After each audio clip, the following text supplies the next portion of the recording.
Hello, my friends. Welcome. My name is Joe. This is the Joe Martino Show. And today I want to talk to you about something that I don't think we give enough thought to. What does it mean to parent from an identity perspective? To have our identity, who we are, be the foundation for decision making. Let's kick it off. This is the Joe Martino Show. You're listening to The Joe Martino Show, a podcast dealing with all things emotional, relational, and human nature. Joe is a licensed counselor in the state of Michigan, specializing in relationship therapy. He is also the author of the book, The Emotionally Secure Couple. All advice offered in this episode is offered for entertainment and educational purposes only. Enjoy the show. All right, let's kick this off. Let's talk about raising kids. I actually had somebody write in, I think it was Amy or Ashley or Allie. I don't remember what her name was, to be honest with you, but somebody wrote in and said, "Hey Joe, there's too many parenting episodes." And I actually thought of her when I decided that I was going to record this episode today because it's going to be about parenting again. And I'm going to take a little bit of a circuitous route to get to it because I was talking to somebody just recently who's in business. He's involved full-time in a business that I dabble in. And we were talking about how he was leveling up, which is one of those cool corporate terms that doesn't really mean much. And one of the ways that he was leveling up was he had joined an accountability group. And in this accountability group, one of the things that appealed to him was that if you didn't do what you said you were going to do, they made it hurt extra. And so what they did was, and he gave me the example of, so if somebody said that they were going to work out every day in the month of March, if they didn't, they were fined $200 each day that they didn't work out, or something along those lines. And so that's great. And it actually sounds pretty good. It's very much similar to other models of accountability that people often join in groups. The problem is there's zero evidence to suggest that they work long term because they're based on fear, which is what some neuroscientists call the long process of our brain, as opposed to relationship, which is the short process of our brain. And a lot of parenting works this way. I cannot tell you how many times I have parents telling me that they fight these battles with their kids around homework, around what their kids should be doing, about what their kids shouldn't be doing. And it's a battle where they're screaming at each other and barking at each other, and the kids barking and they're barking, and it becomes, stories of folklore that they all laugh about. And I often ask them, why do you do that? Here's what I think we should do instead. I think we should use identity to teach our kids, because identity is a short process of your brain. You've probably heard left brain, right brain. Most neuroscientists are coming to terms with the fact that is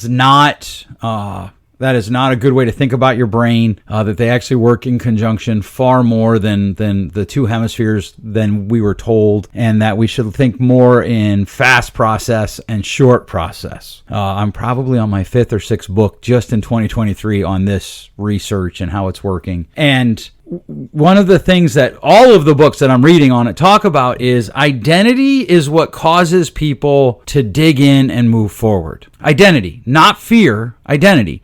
And so often we use consequences, which is long-term thinking, right? Which is good. We want long-term thinking, but it's long process part of your brain. And fear of consequences, fear of outcomes, instead of asking the question, who are you versus who you're acting like? And this is even a little bit different than how I normally do it. A lot of times I'll say, well, who are you versus who you want to be? In reality, what we want to go after is who are you versus who you're acting like you are. And are you acting like who you are? And so one of the books that I'm reading talks about small groups for churches, which some of you are just like, oh boy, it's okay, just hang on with me. I'm not trying to proselytize you or convert you to my faith or move you over or anything like that. But it talks about small groups in churches and how often they don't work because they're based off an accountability model where you make commitments and you show up and people evaluate you. And when you hit a patch of continual failure, if you will, that you're going to miss out on the promise that you made, you're not going to achieve whatever it was that you said you were going to achieve, people stop going. Or the group has a charismatic leader that somehow knows how to kind of tie the people together, but not a whole lot of actual growth occurs because it's not based in identity. And so that got me to thinking, well, what about parenting? How does parenting that's based in identity work? And there's all sorts of studies that say when you utilize identity as the biggest component of your parenting, parenting, you have really good outcomes. And that always concerns me, because one of the hardest things to accept as a parent is that your children get to make decisions on their own as they become adults. As they grow up, they get to make their own decisions. But when your interventions as a parent, when my interventions as a parent come back to this idea of identity, who are you? Like, who are you really? Or how is what you're doing help you express who you are? How is what you're trying to do here or trying to not do? Or how is this stance that you're taking? How is this position that you're advocating for? How does it help you express the truest nature of who you are? This, of course, creates all sorts of questions, because I don't know too many adults who know who they are. In fact, I would encourage you to do an exercise. Take a sheet of paper, write the 2 words, I am, and then just write out every label that follows. We've talked about this in the past. Just write out every single label that follows until you can't come up with any more labels. And then leave that paper and pen somewhere where you'll see it. And as more come up, keep writing them down. And typically, for a lot of people, what happens is a whole lot of negatives come up and go on the paper, or nothing goes on the paper. So one of our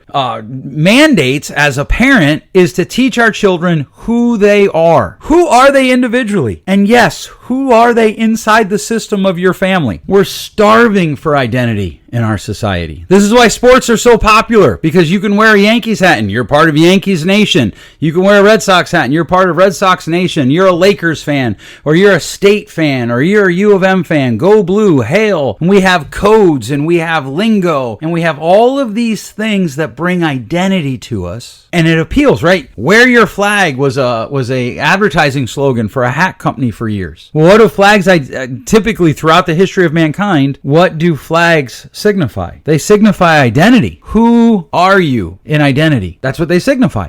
And so if we're going to ask our children to utilize their identity to help them dictate their behaviors, we have to be a part of that process. But even in that, we have to do that in a way that invites them to their own conclusions, their own decisions. Who are you, child? So one of the things I would say to my kids, really before I ever read any of this research, is you're free to do whatever you want here. Here's what I'd like you to think about. And I tell them what I'd like them to think about. And then I would always end with, and help me understand how what you're doing is helping you become who you want to be. So if you want to blow off all of your grades and not do your homework, honestly, you can, because I'm not going to fight that battle with you. But why? How does that help you become who you want to be? Like, okay, so you're looking at going to a college where grades don't matter. Are they going to check in on your character, though? Are they going to look for character referrals? And they're going to ask questions like, do you finish what you start? Do you complete tasks that you say you're going to complete? Because that goes to your character. And your character goes to who you are. So who are you? Who do you want to become? My wife would tell our kids all the time, we work hard. She would say, we're Martinos, and we work hard. And we play hard. And I know that's a cliche, but that's something that my wife hung on to as an identity creating piece for us. And so before we can say to our kids, hey, who are you, versus what you're doing or saying is reflecting who you are, we have to cultivate identity in ourselves and in our children. Who are you? And so I'd ask you, who are you? What comes to mind when you ask yourself that question? And then you need to filter that for truth, because there are truths about you. You are unique. You bring value to this world simply because you're you. You bring something to the world that no one else can bring the exact same thing. They'll bring similar things, but no one brings the exact same things that you bring to this world. That makes you unique, and it gives you unique value, right? So one of the things that I want to be known as is I want to be known as a generous person. And so we would tell our kids that we want to be a generous people and we want to be a generous family. And we wouldn't say it as we want you to be. We'd say you are. Well, Joe, what if they're not? What if that's not the authentic self that they live out of, Joe? That's such hogwash. And I was about to go down a rabbit trail. I'm going to try to stay on focus here, stay on trail here. If they don't want to be generous when they're adult, that's their business. But generosity is a great characteristic to have. You are kind. That's a great characteristic to have. Well, I'm not kind. Yeah, maybe you actually are kind, and how you're acting is not indicative of who you truly are, and that's why you need to change. One of the books that I read, they talked about suicide bombers, which is kind of a taboo topic, but still worthy of some discussion.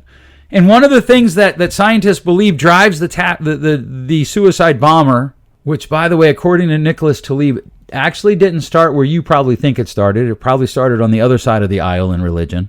But one of the things that drives them is identity. Most of the things that get us in trouble are identity. More people think of themselves as Republican or Democrat, as Trumpers or anti-Trumpers than they do as humans. And so if I'm a Republican, someone who's a Democrat, I can denigrate, I can talk down to them, I can be mean to them because they're less than. Because my identity is that, I don't remember which political party I led with there. If I am an anti-Trumper, I can just mock the Trumpers. If I'm a Trumper, I can just mock the anti-Trumpers.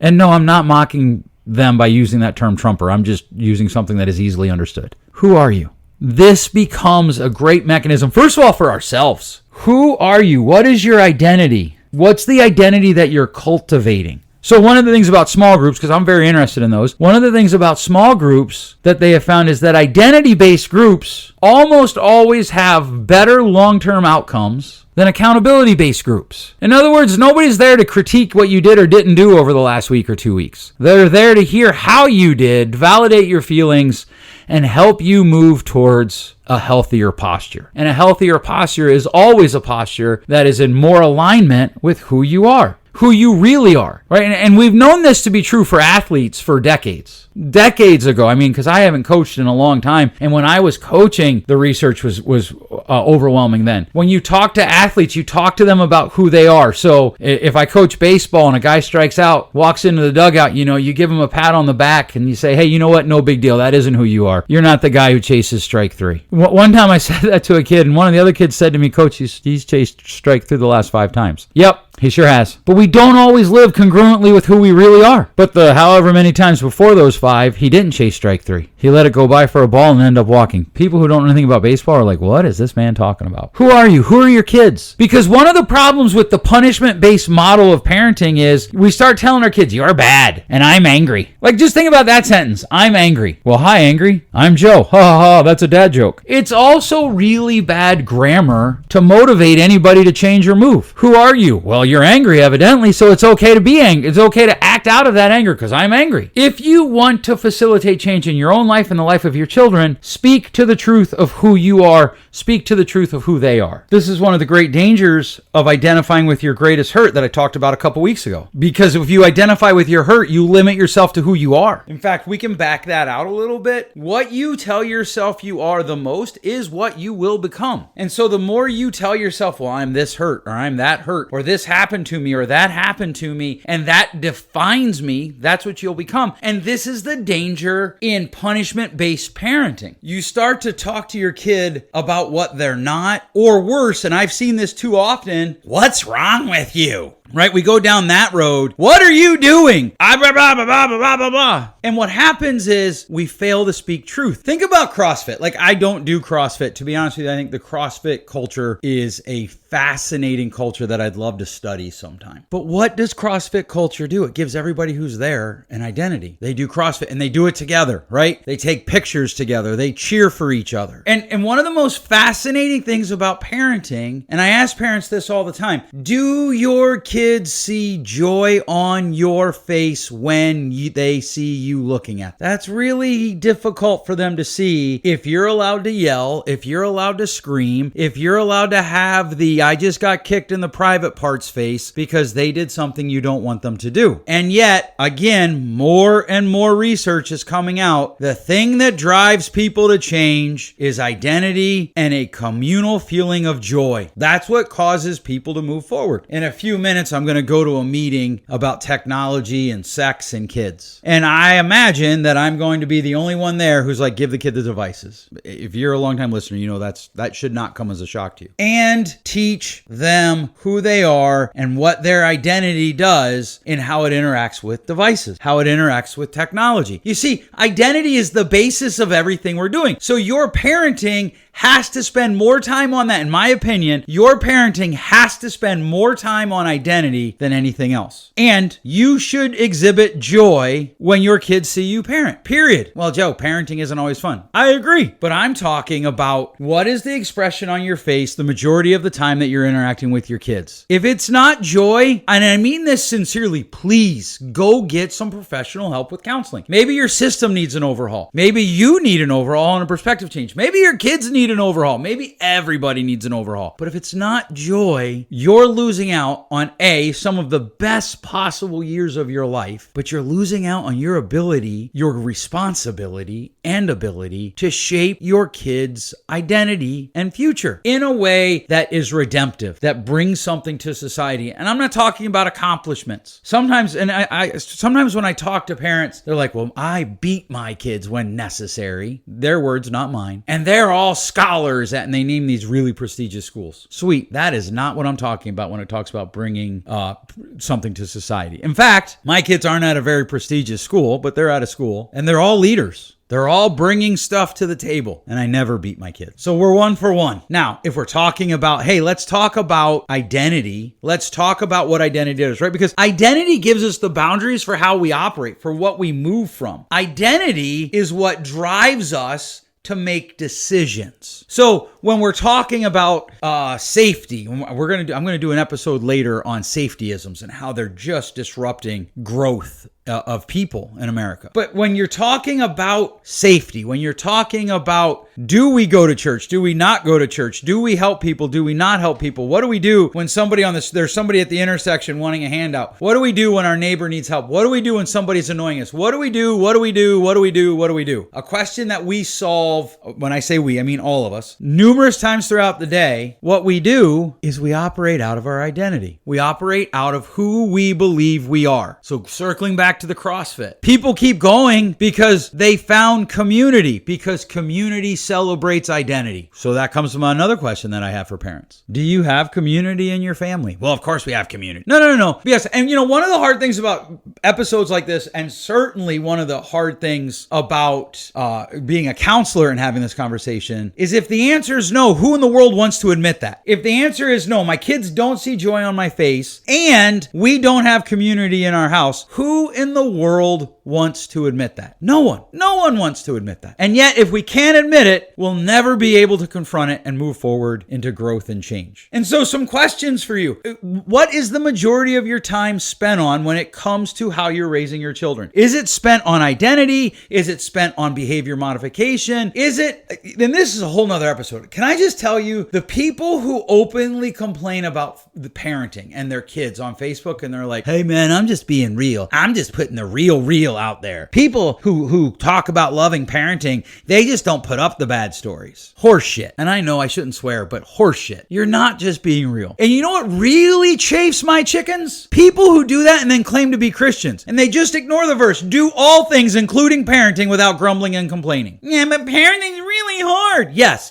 it is. I got into a discussion with a guy who is anti-technology, and he was like, what say you lazy parents? And he quoted somebody, I won't tell you who it is, but it was Matt Walsh. And I was like, well, I'm not lazy, but I give my kids devices, because here's the thing. There are people who give their kids devices because they're lazy. I agree. And there are parents who don't give their kids devices because they're lazy, because there are lazy parents. And then there are parents that are just trying their best. They're trying to survive. They're trying to work 2 jobs, 1 job, keep the house afloat, make all the payments, feed everybody. Inflation's killing them. I just read this morning about how certain goods that my family buys have gone up by 10, 12%. And I knew it was getting bad. I didn't realize that those were actually the numbers. The question across all of those situations, do your kids know their identity? This is one of the biggest problems I have with our cultural statement that all truth is your truth. Again, hogwash. Not all truth is truth. And your truth may be a lie. And you need to have something to compare it to. And I would suggest that the best place to start is identity. Well, how do we build identity? First of all, build joy in your mindset about parenting. Even when it's hard. Even when you're like, oh my gosh, what is going on? Because I'm telling you, I'm about to graduate my 2nd child. You blink and it's over. So enjoy it. Enjoy it. Enjoy it. Don't let yourself get caught in this hogwash, filth-ridden garbage lie that it's okay to groan and complain about your kids in public because you're just being real. Now, Now, if you have no moral compunction against that I guess that's one thing. But if you claim to be a Christian and you do that, you're sinning. And some of you who are like, man, what is this sin hogwash? That's fine. I'm not talking to you. Now, does that mean it's not hard? No. Does that mean we can't admit that it's not hard? No. Does that mean that we can't say, man, I'm struggling? No, because that comes out of identity. That comes out of the reality that my identity isn't whether or not something's hard or soft. Right now, recording this, I got to be honest with you, I don't want to be here today recording. I'm in on my day off recording because that's the time that I have. And I don't want to be here. And I can admit that. When we go beyond admitting it and we start to just complain, we're in trouble. But no, I don't want anybody to sugarcoat it. Parenting's hard, but it should have joy. Who are you? Here's a question that I tell all my clients to go home and ask their family. I'm like, sit down around the dinner table and say, what does it mean to be, and then put your last name. So if it was us, it'd be, what does it mean to be a Martino? Run that out with your kids. Listen to them. If you really want to live wild and crazy, ask them, do you think I enjoy parenting you? And then tell me what your answers are. I'd love to hear the answers to this because it's a fascinating opportunity for parents to hear, learn, and improve. All right, I've gone over today. Who knows? Maybe by the time it's done being edited, it'll be closer to our normal time. Probably going to be a follow-up episode to this, so keep listening. Hopefully this gives you something to chew on today. What is the identity of your family? And I'm going to ask this. If you enjoyed this episode, even if you hated it, because sometimes that's even better. If you had a reaction to this episode, please share it with 3 of your friends. Tell them, man, this guy's nuts. I can't stand this episode. Take a listen and tell me how much you agree with me that he's wrong. Or if you liked it, hey, here's a good episode. But share it with your friends. It's a great way for us to find meaning by sharing with other people and then having conversations about it. Thanks so much for listening. We'll catch you next week. Thanks for listening. If you enjoyed today's show, please share with a friend. And hey, give us that rating in your podcast store. Until next time, change possible.